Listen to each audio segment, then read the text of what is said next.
kids are here. Yeah. So welcome to this session just before lunch. And in normal circumstances, sitting before a judge is not a very pleasant thing. But today, it's a real pleasure to sit with Anish Dayal ji. Can I say ji? He's been... sit with... Lit Fest, everything is neutral. And absolutely. Good to be queried. So it's wonderful to have Anish Dayal ji here, and I have a copy of his book. He is, of course, a judge in the Delhi High Court. And so usually he's writing judgments, but this is a book of poetry that he's written, and it's called Can It Get Worse? And the tagline is very interesting. It says, poems for kids and anyone who can be one. So maybe we can start with that. How can you be a kid? I think we can easily open that point to anybody in the audience. I think one thought which comes to me is, starting on a slightly philosophical note, in our spiritual understanding, they say that you should continue to be a child. And what is great about a child is that they're always present in the now. They're not worried about the future. They're not carrying grudges from the past. And as you grow up into an adult, all that takes over. So I think anybody who's delighted in the now is a child. And to sort of just celebrate where you are, what you're doing at that moment, I think is a child. It's wonderful. It's wonderful. And there's always a child in each one of us. I think it's just about sometimes during the day you have to pull it in and just laugh the worries away, and just remember that when you were a kid, you were just imagining things. And in fact, the other day, my 9-year-old daughter was doing some craft on her own at home, and she asked me, I said, that's fantastic. She said, what did you do when you were 9-year-old? I said, I used to keep slowly jumping in the corridor thinking I could fly some point of time. So she said, you're ridiculous, Papa. I said, no, I mean, this is absolutely, it was a genuine thought. You know, it was not ridiculousness. So I think it's just about that whole mindscape, that funscape that you have as a child. And I think it's just a question of just delving into it. So that's wonderful. And actually, this book has a very interesting story. Anish is, of course, very busy.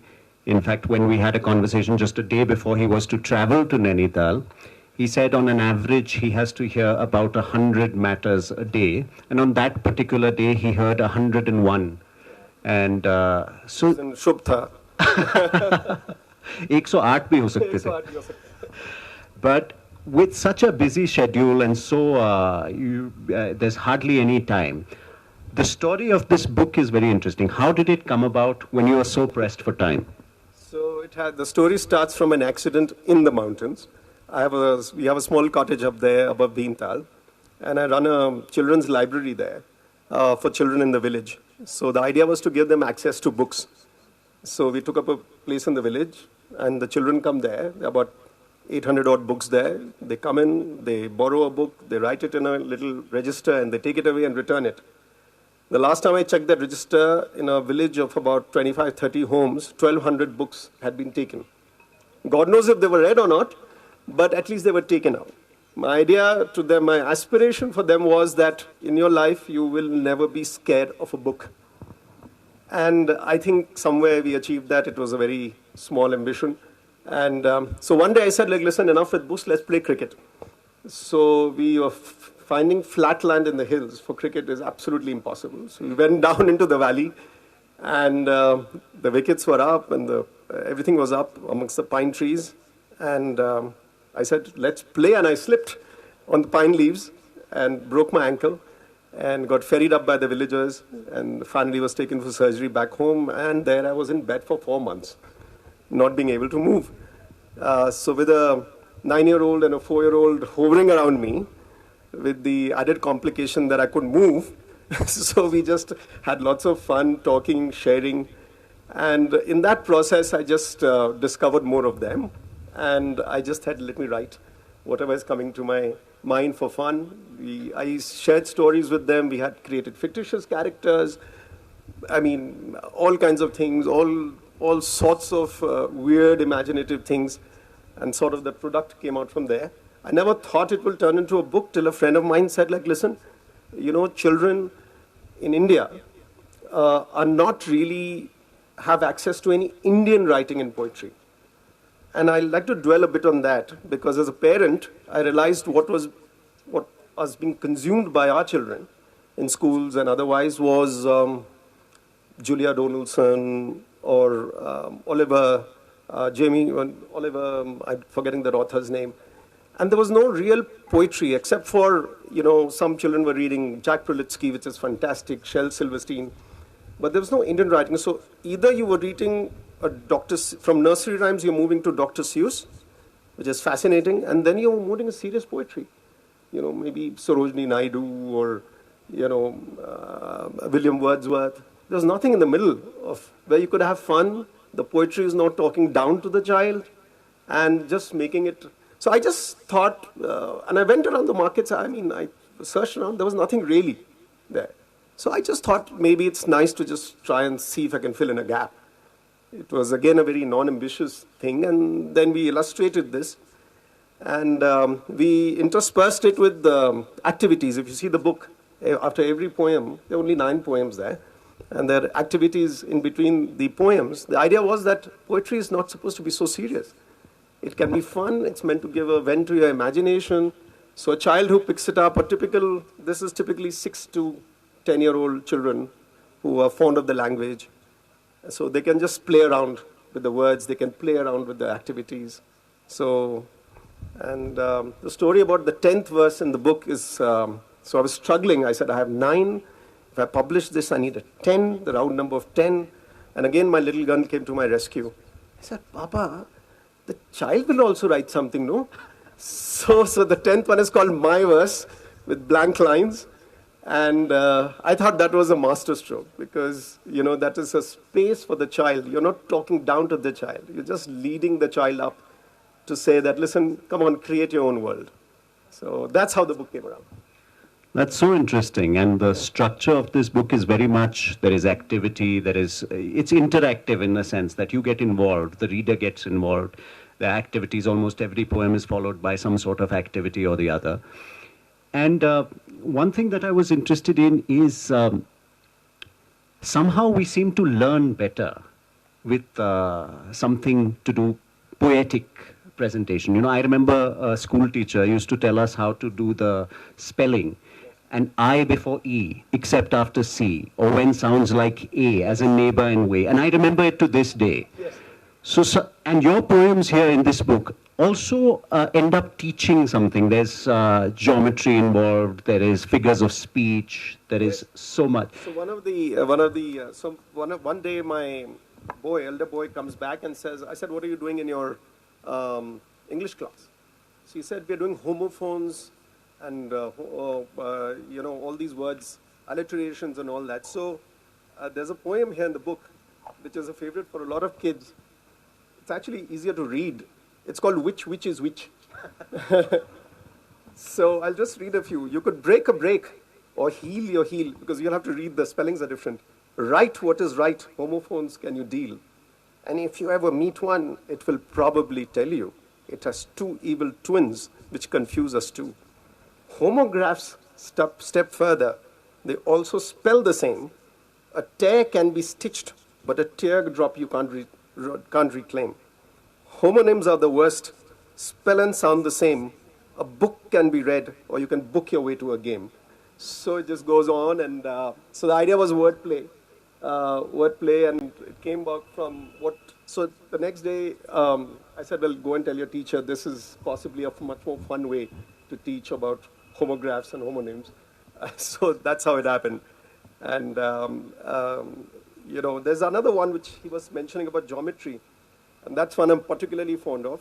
I used all my education in science there, and maths. It's called Attack of the Polygons.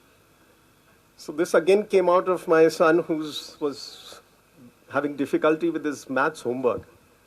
I said, what are you teaching? It's polygons. So I don't know if you see this, but it's almost like a shape poem.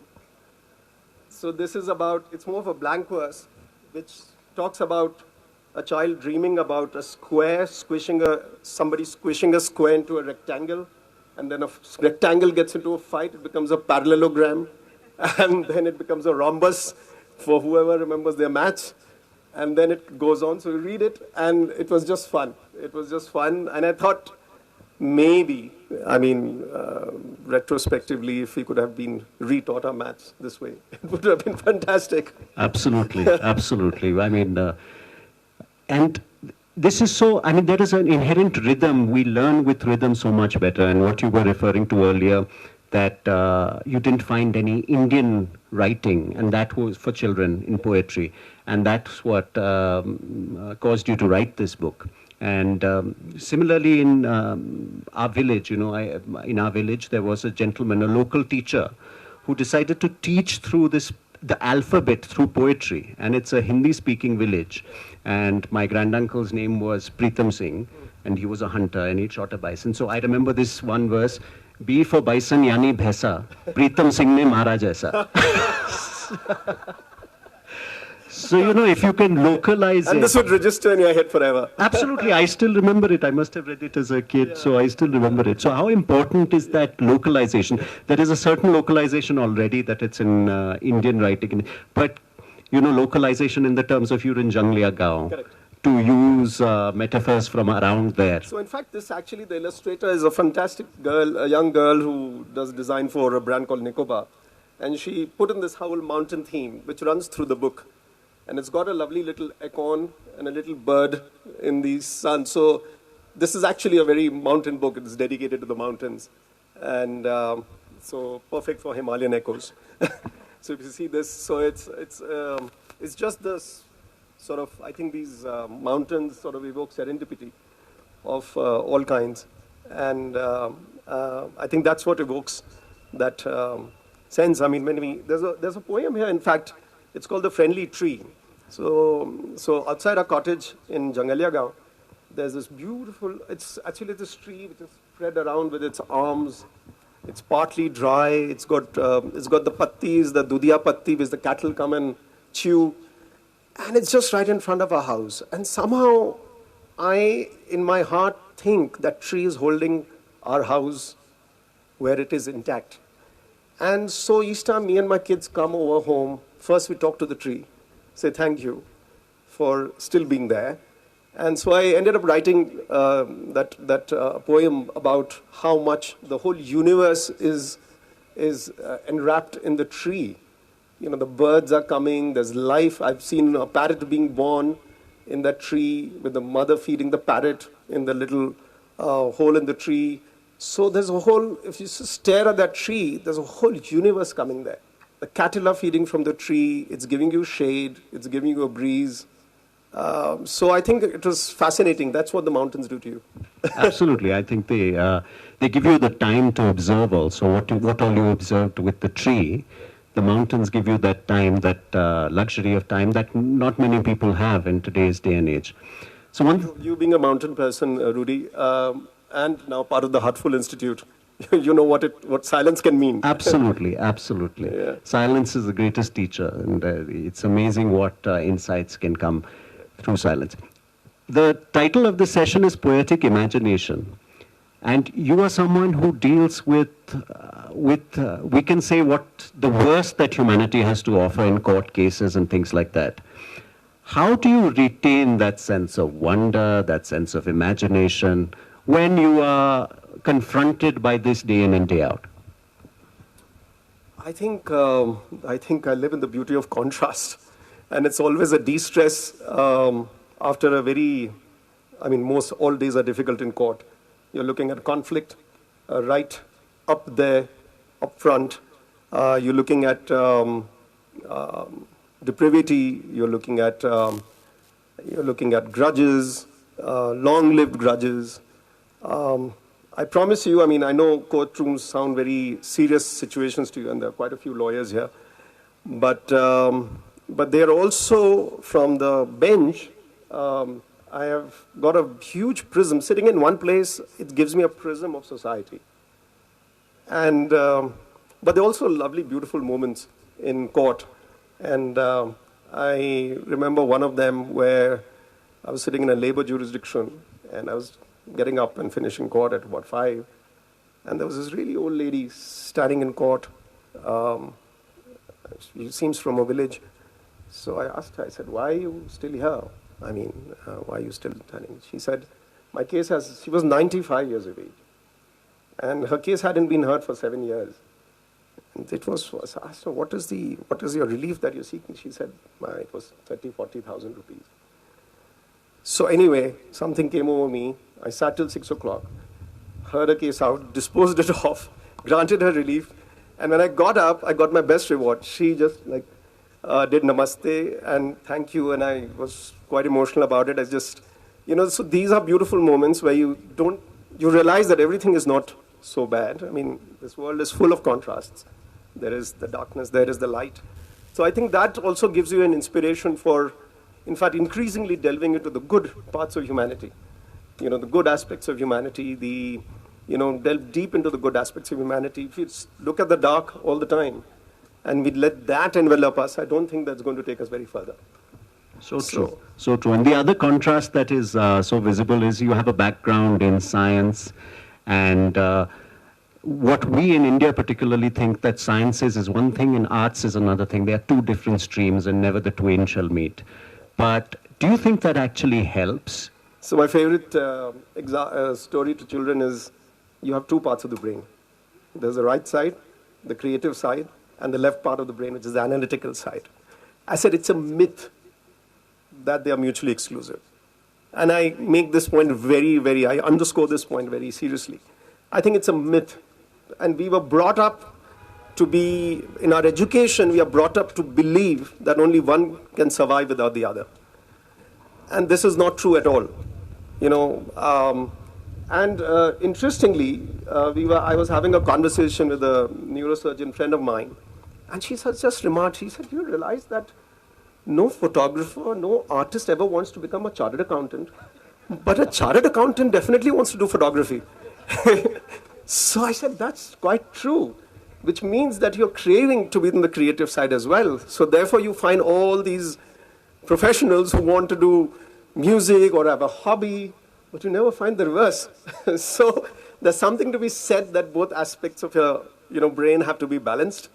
And I think most of you here, are repositories of that balance and creativity. And I think that's what gets us going. So certainly not. And I strongly tell all the children here, if you are told that you're amazing in maths and amazing in science and you got to be a nerd, and please go back, do all that, but please write, please play your music, please do your dance. And in fact, I remember this, I do these 1 hour sessions in school. Some schools call me and I do this session on creativity, imagination, and writing, something that we're talking about. After 1 hour, class 4th, 5th students. So after 1 hour, the Q&A thing was going on. So a young little girl stood up and said, sir, can I ask you a question? I said, batao bhai. So she said, my mother wants me to do science Olympiads and maths Olympiads. But you know what, sir? All I want to do is dance. So I was in a quandary. I said, कुछ बोलूँगा कि dance खाली करना, तो she'll go back home and say, जज साहब आए थे, उन्होंने बोला कि dance करना, I don't want to study anymore. I said, without causing chaos in your home, I'll just tell you that, carry on both the activities. Both sets are important. So yeah, certainly important. Yeah. And you give away one of your inspirations right in the beginning of the book because you quote Lewis Carroll. Oh, yeah, of course. And how much of an inspiration is he, and what other inspirations do you have? So I don't know if you know, but Charles Dodson, which was Lewis Carroll, was a mathematician in Cambridge. And so there's a fantastic story about, and if you read Alice in Wonderland, it has many subtexts, including a lot of allusions to laws of physics. There's a Tweedledum and Tweedledee. There's, impossibilities there. So, in fact, since I did physics, we used to sort of rely upon Alice in Wonderland for a lot of these metaphors, which we were used. So it's fascinating. In fact, I've quoted Einstein also towards the end, who sort of ended up, and he was, if you read about his his life and what he said. I don't know where I found the quote. But he said, if you want to make your children intelligent, read them fairy tales. If you want to make them more intelligent, read them more fairy tales. So this was the great man, the genius. So I think, yes, we've developed, and I don't know if you've read Dr. Seuss also. So these are all inspirations. In fact, I don't know if the children have here, but you should read. I'll read out a lovely little funny thing to you. It's a poet called Jack Prelutsky. Have you ever read? Anybody? Yeah. He's extremely funny. And I'll read out one which the children would really like. It says, "Why do I have to clean my room? Why do I have to clean my room when I would rather play? The crayons scattered on the floor are hardly in the way. I almost never trip upon my basketball or drums, and I don't pay attention to the cake and the cookie crumbs. Why do I have to clean my room? I think my room looks nice. There's pizza in the corner, but it's only half a slice. I'm not at all concerned about the gravy on the chair, my piles of model planes and trains, my stacks of underwear. I will admit some bits of clay are sticking to the wall. I scarcely even notice them and do not mind at all. Beneath my bed, there's just a wedge of last week's apple pie. And yet I have to clean my room. I simply don't know why." Wonderful. So this is a child's world. So there are these beautiful poets which are very inspirational. I think you've inspired the kids to quote this to their parents. So we now. have a whole. No, so we have now the whole audience is a child now. So we are all in that zone. Conglomeration of Yes. messy rooms now. Yes. So I've got a sign that we have only 1 minute Yes. because the lunch is everybody's hungry. Maybe open the but Janvi said we can use poetic license. A poetic license. So there's so many bad puns coming to my mind. Poetic justice. I love them. I love them. So let's just open it to questions. If anybody has any questions to ask, Anish. Yeah.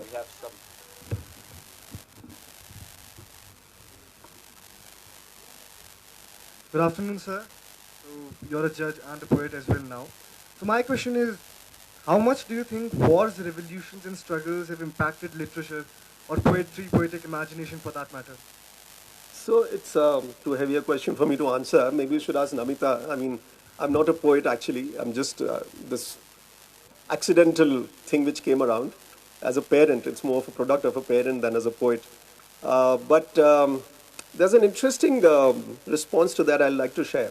So again, a conversation with somebody, and we were talking about how much strife is there in the world, wars and various places. And so somebody said, have you noticed that the best poetry, music, come from strife-torn areas?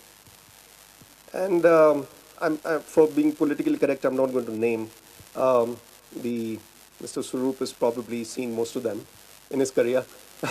but the interesting thing is when you have restrictions on you, then the creative mind goes, it works in an overdrive. Because that creative urge has to come out irrespective. So in war-torn areas, the basement music, the subterranean music, revolutionary poetry, it comes out, and it's always the case. So it's a very interesting thing. It's a very deep observation which is there on this. Interesting, actually, when humans are restricted, they try to be free. Yes. I'll tell you another the thing very quickly on that. So I'm fond of photography, so I was doing a photography course in New York once on street photography. So we got one assignment. We were supposed to pick up a chit from a box which gave you one corner of New York street. So the assignment was that you're going to be not moving from that square, from that corner, allotted corner all day. You're going to stay with your camera and take your photographs and then show it to the workshop. So I asked, why? What's the big deal? They said, if you cut one option from your photography, then you will be much more creative in what you will see. So like this book came out around because I couldn't move. I had no distractions. I was lying down with a plaster. So if you cut out one set of distractions, your creativity will surge forth. That's my belief. But that doesn't mean that the next poetry book will also come about only once you've played a cricket match on... No, what I right now can potentially be controversial, so let it be. So what is the next, what is on the I horizon? have no idea. I think just read my judgments. You can read my dour, serious judgments. You're all free to do that. The collected works? Collected works. And they're long and boring, and we'll score that out. But yes, I mean, that's a day job. And so I don't think anything recently is coming out. We have no time. I mean, but we are playing with words still. You know, I mean, as a judge, I'm in the world of words. And to express a nuance, a legal nuance, in a delicate way, and just to get the right balance, which will stand the test of time and not get upset by the Supreme Court, is always an aspiration. So, yes. This is the last question because, last question. Hello. Yes. Okay, so do you think that perspective affects someone's creativity, particularly a writer's? So let's say he or she is interested or likes to write in a particular field or genre. So do you think that that particular genre or field has a limited creative imagination to work upon, or likewise? I don't think any field has any, I mean, imagination is free. You don't have to buy it. It's free. It's just about letting yourself loose and not being bound by anything, the fetters that are given to you. And all of us live. We grow up as children saying, ye karo, ye na karo, wo na karo. So school, then you go to school, then you're supposed to wear a uniform, and then you go to college, and then you're supposed to study, and then life takes over, households take over, children take over, and then work takes over, and then literary fests are there as a distraction. So, but on perspective, you should read one poem. It's called From the World from Down Below. So, small little story. I'll quickly finish. So, I was traveling with my child in the car, and I said, "Dekho, bahar kitna sundar hai." So, my child remarked, "See what? I can only see the back of the seat." Because and then I remember giving my child a camera. I said, "Take photographs." And when the photographs came, I was shocked. I could see myself glorying in the photograph, but the photographs being taken from here. And, we were looking this like ugly goblins saying, "Hello, bache kaise ho?" Imagine, I said, imagine what a horrible world it looks from their perspective. So I wrote this poem called The World from Down Below. So what a child is able to see from that 3-foot height, whereas we are seeing the world from a different height. So there's a lot in perspective. Yeah? Thank you so much. That was such a wonderful session, and thank you. Thank you. Thank you, Rudy. Thanks a lot. Thank you for being here, and all the support to Himalayan Echoes right from the beginning as a patron. You've been a huge support to this festival. Yes, and I have to thank Janvi for lots of reasons. She gave me the blurb for the book. She was an established author, so thank you, Janvi. And I have been part of the organizing for the last few years. And now I had to opt out. So, but thank you for having me. Let's keep the bad puns coming. Let's now do justice to lunch. Thank you so much. That was wonderful. Thank you. For more such videos, subscribe to the NewsX YouTube channel, hit the bell icon.